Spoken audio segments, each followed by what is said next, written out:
আসসালামু আলাইকুম। সুপ্রিয় শিক্ষার্থী বন্ধুরা, আশা করি তোমরা সকলেই ভালো আছো। যারা এই ভিডিও দেখতেছো, আজকে মূলত জীবন জীবিকার যে সাজেশনটা দেওয়া হয়েছিল ওই সাজেশনের উত্তরপত্র নিয়ে আমি হাজির হয়েছি তোমাদের সবার জন্য। আশা করি এটা দেখলে তোমাদের সবারই খুবই কাজে দিবে। তো চলো আমরা সরাসরি উত্তরপত্রে চলে যাচ্ছি। প্রশ্নগুলো থেকে আমরা উত্তরগুলো দেখব। এখানে আর্থিক কাজের বিবরণ দেওয়া হয়েছে, এটা তোমরা সবাই পারবা, এটা আমি বলতেছি না। এখন আমরা যদি পরের প্রশ্নে চলে যাই, উদ্যোক্তা কাকে বলে জিনিসটা একটু দেখবা তোমরা, যেহেতু এটা বইয়ের সাথে জড়িত আছে। এবং একই সাথে আমরা নতুন একটা জিনিস দেখলাম, সেটা হচ্ছে মজুদ ব্যবস্থাপনা। এখানে চারটা জিনিস খেয়াল করবা এবং এই বিষয়গুলোর সাথে জড়িত যে জিনিসটা, সেটা যেখানে বর্ণনা করা থাকে সেটাই হচ্ছে মজুদ ব্যবস্থাপনা, বা এই বর্ণনার সাথে জড়িত কাজগুলোকে মূলত মজুদ ব্যবস্থাপনা বলা হয়। মজুদের সঠিক পরিমাণ নির্ধারণ, সংগ্রহের নীতিমালা প্রণয়ন করা, মজুদ সংরক্ষণ এবং নিয়ন্ত্রণের সাথে জড়িত বিষয়বলীকেই মজুদ ব্যবস্থাপনা বলে আমরা জানি। আর ইভেন্ট ম্যানেজমেন্ট কি? এক কথায় বললে আমরা জানি কোনো অনুষ্ঠান পরিচালনা করাকেই ইভেন্ট ম্যানেজমেন্ট বলা হয়। আর ইভেন্ট ম্যানেজমেন্টকে আরেকটু যদি সুন্দর করে গুছিয়ে বলতে চাও তোমরা, তাহলে এখানে যে সংজ্ঞাটা দেওয়া হয়েছে এটা তোমরা বলতে পারো। পরের প্রশ্নে আমরা একটু জিনিস দেখব, ইভেন্ট ম্যানেজমেন্টের ক্ষেত্রে আমরা কোন কোন জিনিসগুলো একটু খেয়াল করতে হবে, লক্ষ্য রাখতে হবে, সেই জিনিসগুলো পয়েন্ট আকারে এখানে দেওয়া আছে। এই যে কার্যকর সিদ্ধান্ত নিতে হবে সবাই মিলে একসাথে, অভিনবত্ব থাকতে হবে আয়োজনে, অর্থাৎ নতুনত্ব, অভিনবত্ব মানে এখানে নতুনত্ব বোঝানো হয়েছে। আর চাহিদা অনুযায়ী, উদ্দেশ্য অনুযায়ী অনুষ্ঠানকে সাজাইতে হবে। যে অনুষ্ঠানে আমরা করি না কেন, সেই অনুষ্ঠান দেখে যাতে বোঝা যায় এটা হচ্ছে এই রিলেটেড অনুষ্ঠান। নিষ্ঠার সঙ্গে আমাদের মিতব্যয়ী বাজেট প্রণয়ন করতে হবে, অর্থাৎ আমাদের টাকা আছে বলেই আমরা অতিরিক্ত খরচ করে বাজেট প্রণয়ন করব না, যতটুকু লাগবে ততটুকুই ব্যয় করে সেরকম একটা বাজেট আমরা প্রণয়ন করব। 5 নম্বরে বলা হয়েছে শৃঙ্খলা রক্ষা রাখতে হবে, অর্থাৎ আমরা যারা অনুষ্ঠানটার আয়োজন করব, ইভেন্ট ম্যানেজমেন্ট করব, আমরা সকলে কি করব, একটা শৃঙ্খলাপূর্ণ নিরাপত্তার মধ্যে অনুষ্ঠানটার আয়োজন করতে হবে, যাতে মানুষ ওখানে গিয়ে অনুষ্ঠানটা সঠিকভাবে উপভোগ করতে পারে। 6 নম্বর হচ্ছে আমাদের কি করতে হবে, নির্ধারিত সময়ের মধ্যে কাজ শেষ করতে হবে। অর্থাৎ আমরা যদি বলি যে অনুষ্ঠান হওয়ার কথা ছিল 8টায়, এবং মানুষ যদি 8টায় এসে দেখে অনুষ্ঠান হয় নাই, তাহলে আমরা কি করব? মানুষ কি থাকবে? নেক্সট অনুষ্ঠান থেকে তারা আর আসবে না। তাই আমাদের নির্ধারিত সময় যাতে সব কিছু হয়, এই জিনিসগুলো খেয়াল রাখতে হবে। এবং আমাদেরকে আরেকটা জিনিস খেয়াল রাখতে হবে, সেটা হচ্ছে কোনো অনুমতির যদি প্রয়োজন হয়, সেই অনুমতিগুলো আমরা আগে থেকে নিয়ে রাখবো। বিভিন্ন সময় অনুমতি লাগে এগুলা। আরেকটা বিষয়, পরিষ্কার পরিচ্ছন্নতা, 8 নম্বর। এই জিনিসগুলো খেয়াল রাখবো আমরা ইভেন্ট ম্যানেজমেন্টে।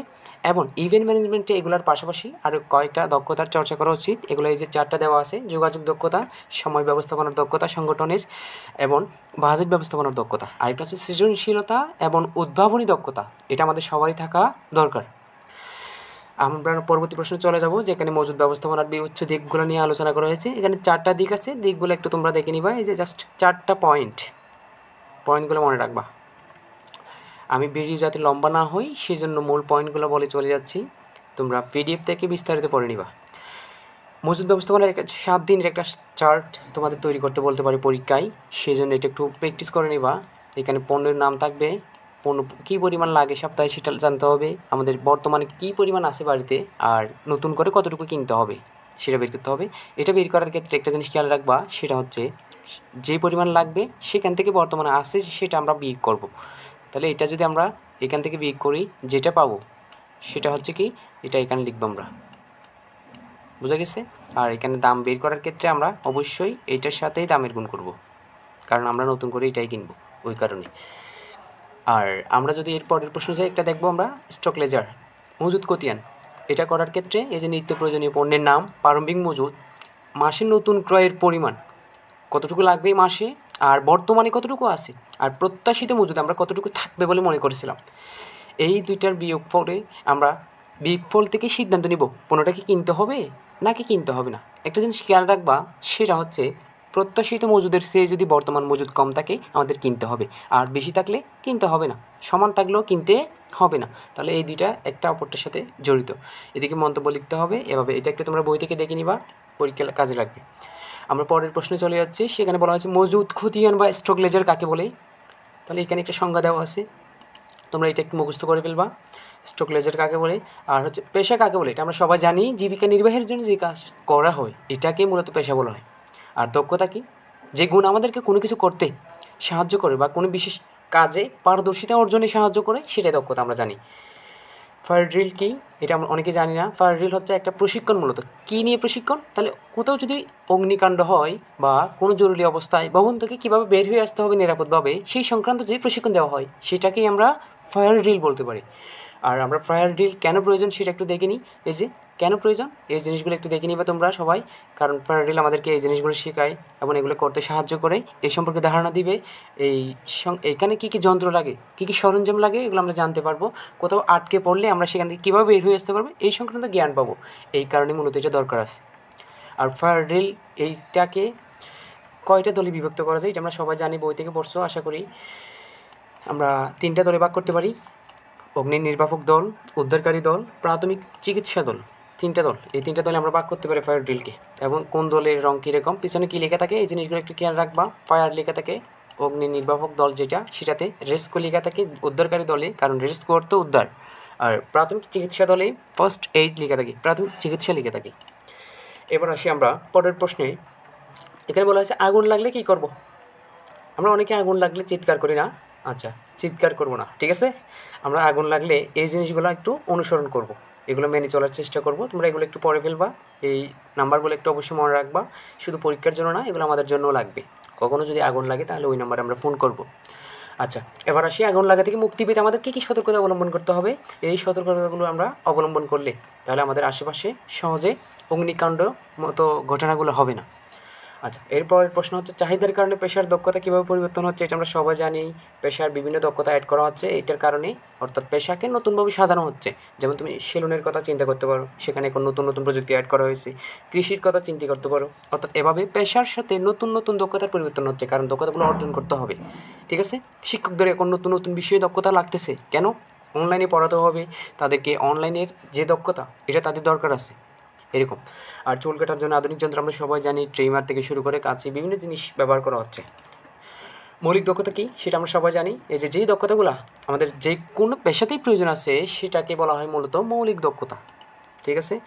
আমরা মৌলিক দক্ষতা কী পারবো তাহলে? মৌলিক দক্ষতা হচ্ছে যে দক্ষতা যে কোনো পেশাতেই লাগবে, সেটা হচ্ছে আমাদের মৌলিক দক্ষতা। এই যে এখানে বলা আছে, তোমরা এটা একটু মুখস্থ করবা। আর হচ্ছে মৌলিক দক্ষতাগুলো এখানে দেওয়া আছে ভালো করে, এই যে কী কী মৌলিক দক্ষতার আমাদের প্রয়োজন আছে সেটা। তাহলে এই যে মৌলিক দক্ষতাগুলো আমরা অবশ্যই কী করব, মুখস্থ করব, কারণ এগুলো আমাদের জানতে হবে এবং আমাদের লাগবে এগুলো।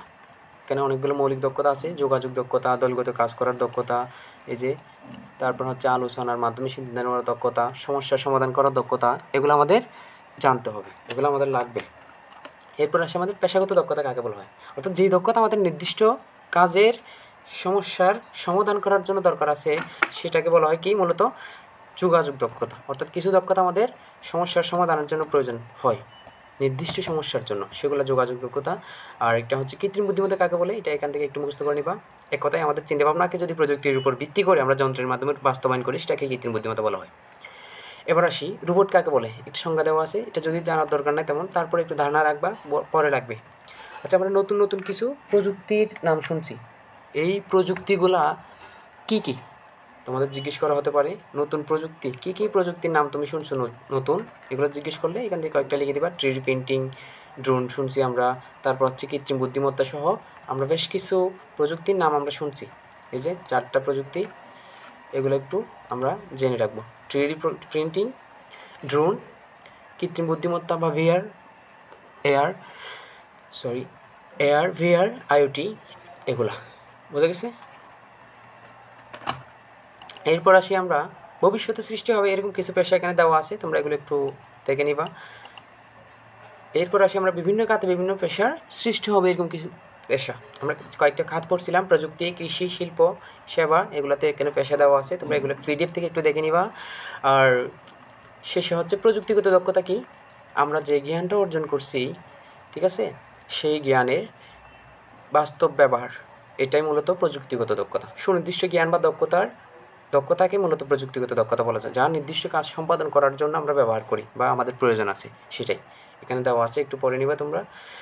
একজন অভিজ্ঞ কৃষক হতে হলে কোন কোন দক্ষতা অর্জন করা আমাদের প্রয়োজন, তাকে প্রথমে কী কী করতে হবে, যে জমি প্রস্তুত করার জ্ঞান থাকতে হবে, তার মধ্যে অর্গান কী, পরিকল্পিত উপায়ে ফসল উৎপাদনের কৌশল, আধুনিক পদ্ধতিতে ফসল কীভাবে পরিচর্যা করতে হবে, সার কীভাবে ব্যবহার করতে হবে এবং ফসলকে কীভাবে সংরক্ষণ করতে হবে, সর্বোপরি বাজারজাতকরণের দক্ষতা কিন্তু তার থাকা উচিত, তাহলেই আমরা একজন অভিজ্ঞ কৃষক হতে পারবো।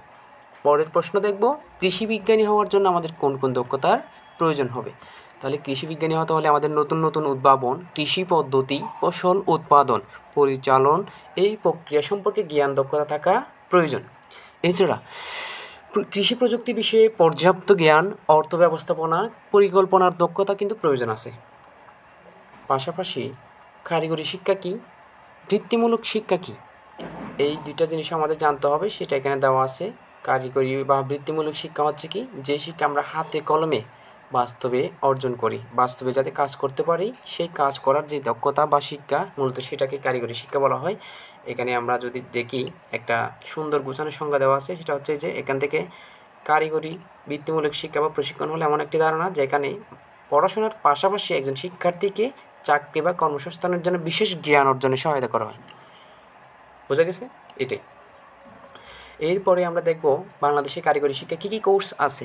এটা আমরা জানি, অনেকে আমরা বইতে পড়ছি, সুতরাং এটা একটু মনে রাখবা। এটা প্রভিশন আছে, আমাদের ট্রেড কোর্স আছে, এটা তোমাদের বইয়ে বলা থাকতেও পারে, নাই সম্ভবত, কিন্তু তোমাদের বই ভোকেশনাল এবং ডিপ্লোমা ইঞ্জিনিয়ারিং নিয়ে বলা আছে।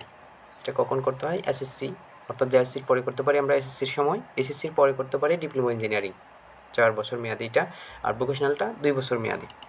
আচ্ছা, যাই হোক, তুমি ভবিষ্যতে কী হতে চাও এই সংক্রান্ত একটা প্রশ্ন কিন্তু তোমাদের বইও আছে এবং মূল্যায়নে আসবে বলে আশাবাদী। যাই হোক, এটা অবশ্যই নিজে উত্তর করবা। তুমি কোন পেশায় যেতে চাও, সেই পেশার সাথে কী কী দক্ষতা লাগবে বলে তুমি মনে করো, এটা তুমি চিন্তা করলে বুঝতে পারবা। যেই দক্ষতায় তুমি বলো না কেন, ওই দক্ষতার উপর ভিত্তি করে ওখানে কী কী লাগবে এটা চিন্তা করবা, বের করবা, তাহলে পারবা। আশা করি বুঝতে পারছো। আজকের ক্লাসটা আমি এখানে শেষ করতেছি।